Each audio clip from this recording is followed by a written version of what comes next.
Bonjour ou bonsoir à tous, vous qui regardez les vidéos, que ce soit le jour ou la nuit, ici DVD Pro Souvenir. Encore un Target classique cette fois-ci, donc je continue directement. Donc Target classique, No Way Out 2000 et Backlash 2000. Donc voilà, donc je pars directement, comme ça je n'ai pas de temps à perdre. Voilà la liste des matchs. Je prends mon téléphone au cas où je me serais trompé dans les matchs victoire et défaite. Donc je commence direct. Attendez. Tout d'abord, il y a, on va dire, un spécial, enfin, un bonus, pardonnez-moi, il y a un bonus concernant post-match interview, exclusive vidéo de Cactus Jack. Donc c'est là, on va dire, où il affronte Triple H. Donc voilà, quoi. Eh ben, pour le premier match, c'est pour le titre intercontinental que j'ai déjà reviewé dans Breaking the Code Behind the Walls of Chris Jericho, dans celui de Kurt Angle, je crois exactement, et dans euh, l'histoire du championnat intercontinental. Donc voilà. Je dis direct, c'est Kurt Angle qui bat Chris Jericho, et que ce match, je crois bien, je lui avais mis un 2,90. Ouais, à mon avis, c'est ça. Ensuite, match pour le titre du monde par équipe. Les New Age Outlaws contre Dudley Boys. Ouais.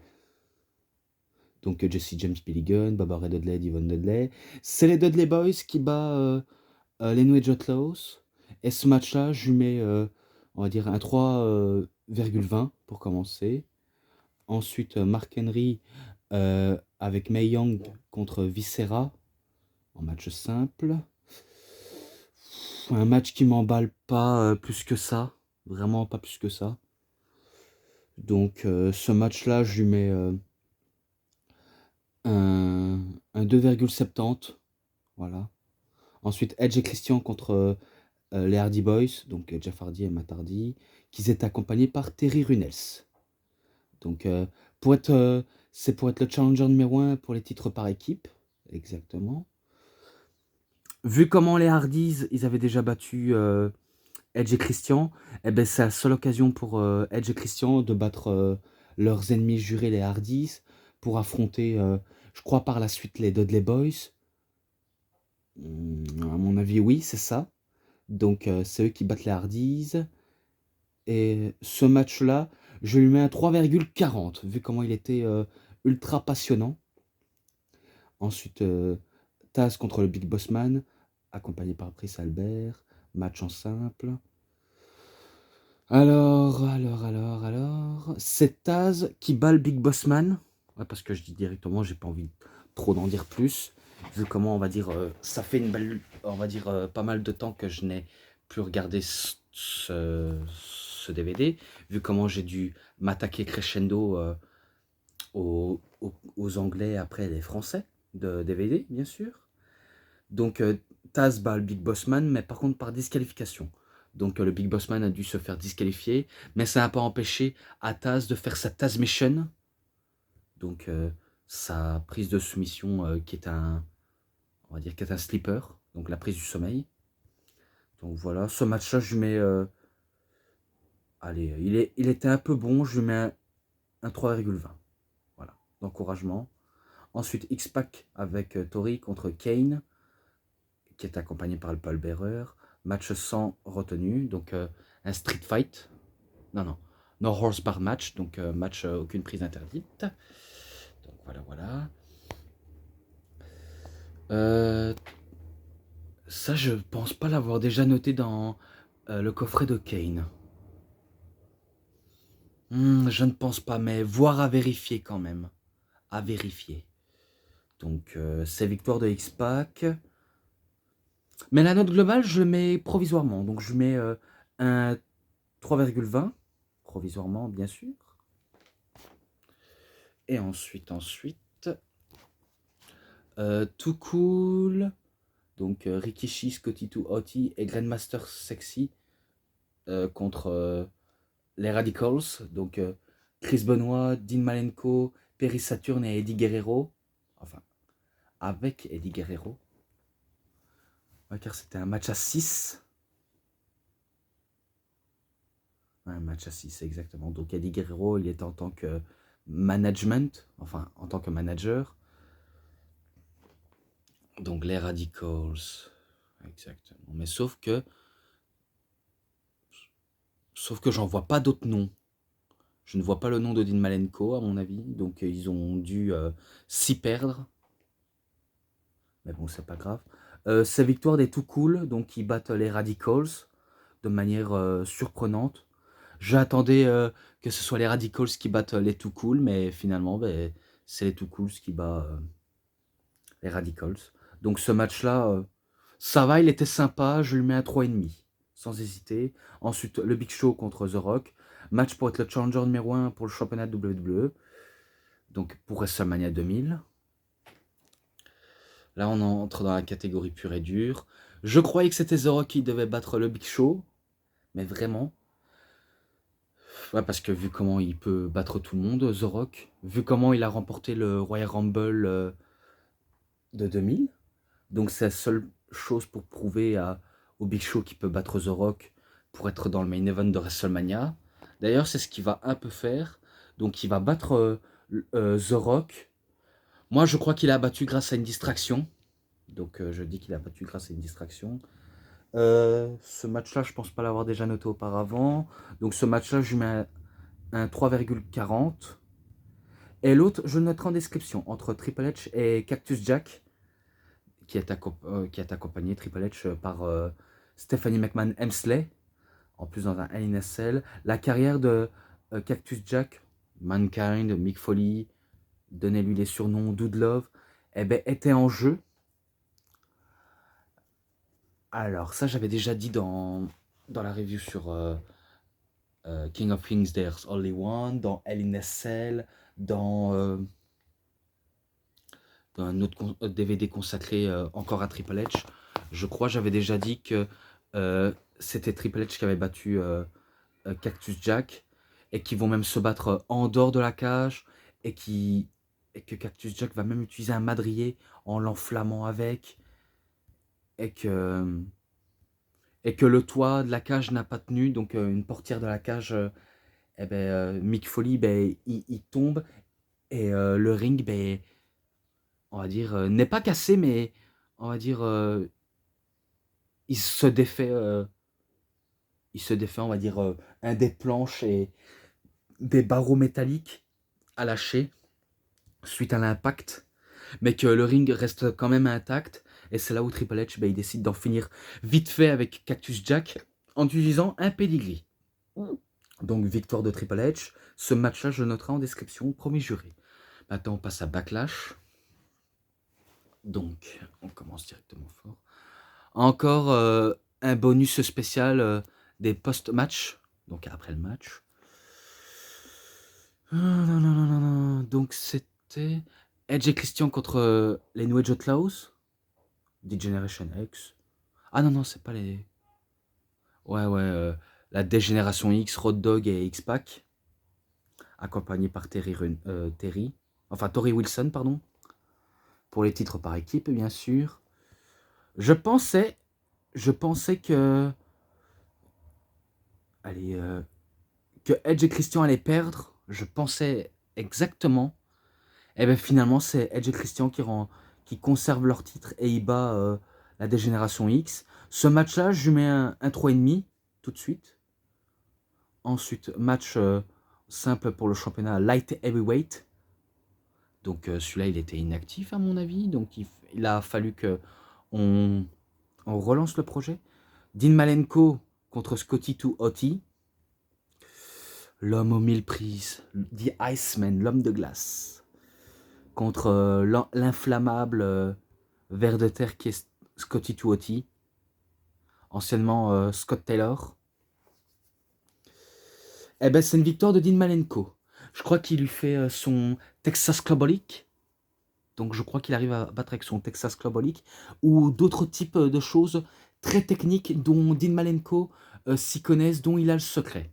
Vu comment c'est l'homme aux 1000 prises, donc il peut battre n'importe qui avec des manœuvres de psychologie incroyables de Dean Malenko.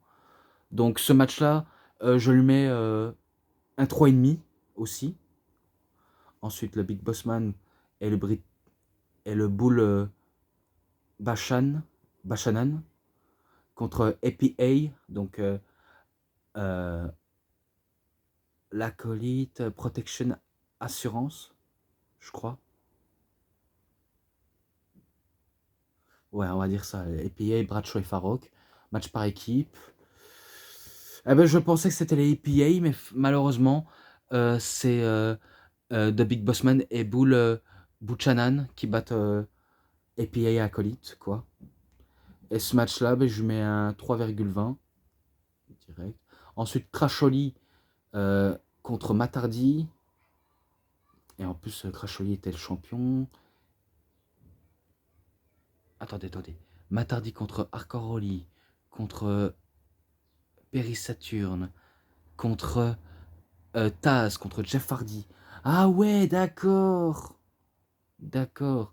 En tout cas, s'il en manquerait des trucs, eh ben j'essaie de les signaler petit à petit.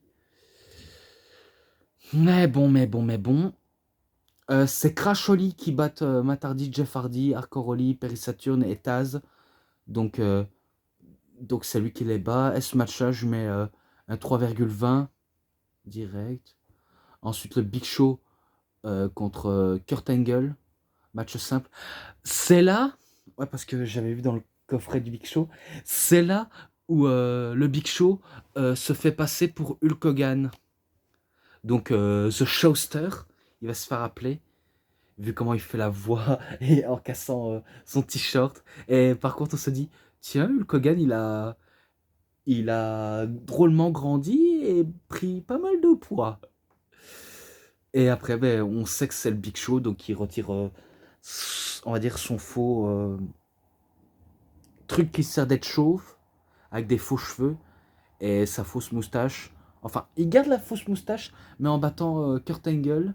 Donc ce match-là, je le noterai en description. Voilà. Ensuite, TAA, donc Test et Albert, qui étaient accompagnés par Trish Stratus, contre les Dudley Boys. Donc un match par équipe simple. Je m'attendais que ce soit les Dudleys. Les Dudleys qui battent Test et Albert. Donc TAA. Finalement, ben, c'est TAA qui battent les Dudley Boys. Et ce match-là, 3,40. Car j'avoue, il était pas mal. Il était pas mal. Ensuite, Eddie Guerrero, accompagné par Shayna, contre Eza Rios, accompagné par Lita. Eza Rios. Et c'était pour le titre européen. Donc, c'était pour le titre. En tout cas, un match que je ne connaissais pas encore jusqu'à ce que je le découvre. Mais après, Ezarios, est-ce qu'il peut rivaliser avec Eddie Guerrero? Je ne pense pas du tout. Je ne pense pas du tout, car c'est Eddie Guerrero qui bat Ezarios. Et ce match-là, ben, je mets un 3,5 aussi. Je mets un bon petit 3,5. Ensuite, Chris Benoit contre Chris Jericho en match pour le titre intercontinental. Donc là, ils se mettent en feud pour le titre. Je me rappelais des petites rudes batailles entre Jericho et Benoit, que ce soit dans un match de échelle ou qui sait même dans un match non régulier. Donc ça, je me rappelais des genres, on va dire, de choses assez mémorables entre Benoit et Jericho, même si on en oublie certains. C'est Benoit qui bat Jericho, mais par contre en se faisant disqualifier. Donc Jericho se fait disqualifier, mais après ça continue à se battre, et c'est Benoit qui a le dernier mot par la suite. Ouais, que j'avais même dit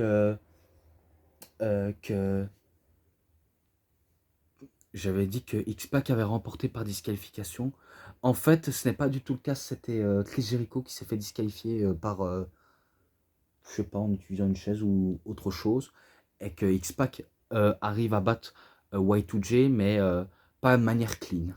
Donc ce match-là entre Jericho et Benoit, 3,40 direct.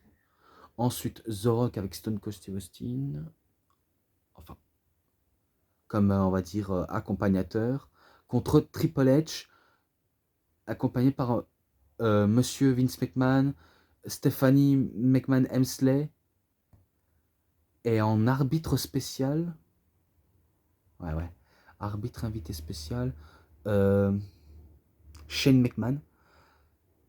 Mais attends, Stone Cold Steve Austin n'accompagne pas The Rock. En plus, j'ai déjà fait une review sur The Most Electrifying Man in Sport Entertainment. Donc, je me rappelais d'un spot assez sympa où, où Triple H et The Rock enchaînaient, que ce soit des spinebusters, des prises ou même des techniques. Et je me rappelais, même à l'extérieur de ring, près de la table des commentateurs, où The Rock, il embarque Triple H et Shane McMahon en faisant un rock bottom. Et après, en revenant dans le ring, eh ben, il allume Monsieur McMahon, The Rock, en faisant lui aussi un rock bottom. Et après, ben, il y a les bras droits et les bras gauche de Monsieur McMahon, donc Gerald Briscoe et Pat Patterson, qui arrivent en pourrissant le main event. Mais sauf que The Rock va les allumer tous les deux.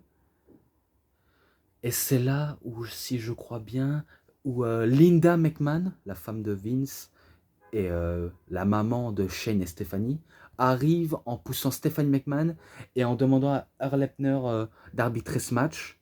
Donc ça continue entre The Rock et Triple H. Il lui fait un rock bottom, un spinebuster et le People's Elbow et le match par la suite. Donc il remporte le titre, Triple H, enfin The Rock, pas Triple H parce que Triple H il perd, et c'est victoire de The Rock. Et à la fin, The Rock, il arrive à l'arène avec DX Express, le caravane de Triple H de la DX.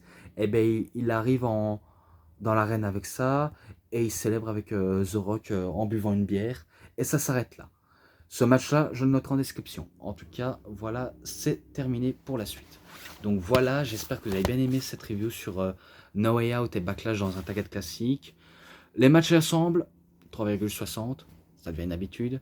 Donc voilà, je ne vais pas longtemps vous retenir. En tout cas, si vous avez aimé, vous savez ce qu'il vous reste à faire. En tout cas, likez la vidéo, commentez, partagez, abonnez-vous à ma chaîne, cliquez sur la petite cloche pour avoir plus de notifications des prochaines vidéos. Et moi, je vous dis bonne journée, bonne soirée à tous. Au revoir tout le monde pour une prochaine vidéo.